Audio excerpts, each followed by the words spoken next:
Okay, let's continue question 6. Okay, so as you can see that there are some marking there, meaning that the previous record was not successful due to some technical error, so there's a re-recording. So it will be expanded a bit fast. So in case you may need to pause. Okay, to think about. Okay, so basically it's about the LED in a syncing mode. Okay, so what it means syncing mode? Syncing mode meaning that we want to light out this LED, we should make the pin low. Okay, so here you can see there's a line here. Okay, and if you read carefully, it's about the analogWrite. It's a digital signal in terms of PWM. Okay, so this is a value 64 maximum. We can up to 255 for 8 bit.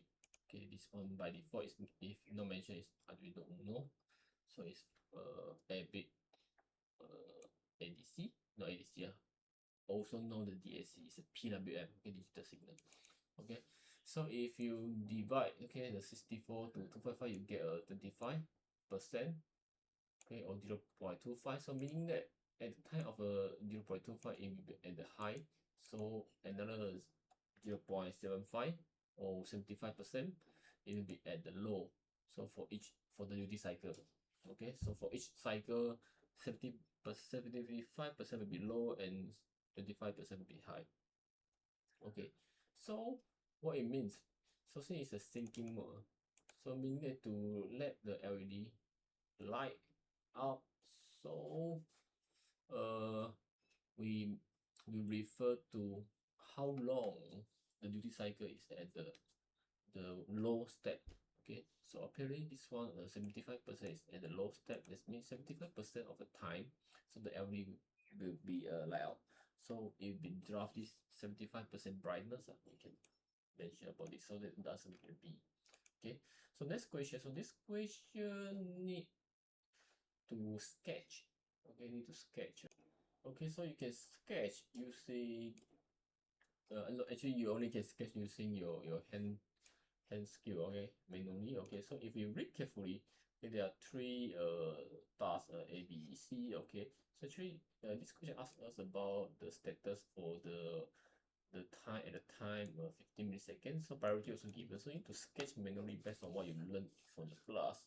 Okay, of course first you sketch the TB, that the TA, that the TC according to the priority.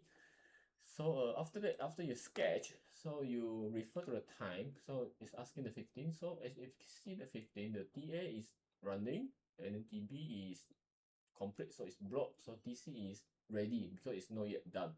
So the answer will be the ready and no running block, running block ready. Okay, running block ready. So you think the answer running block ready. So the answer is A. Okay, next to the question 8. Question still use actually referring to the same question. I mean a same system, so that you don't need to sketch twice. But at this time, I was asked to refer to the time 65. So you need to see the time 65. So what's the stat? So this is a running. It's a block. So it's a run block. So the answer is a run block. Okay, you read, okay, A, B, C are running block respectively. So answer is C. Okay, very simple.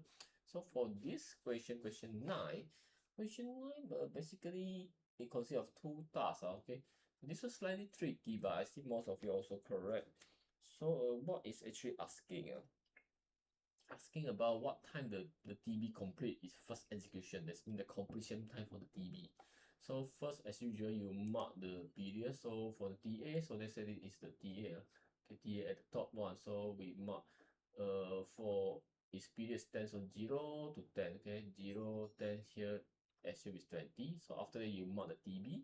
TB the low priority, so we mark and below. So the period is 15. So it's 0, 15. So next will be the 30. So we are not marked until there because we just want to see its first execution. Okay, so since the TA has higher priority, so you need to run the TA first. After the TA, how long you need to run? 5 milliseconds. After that, run the TB.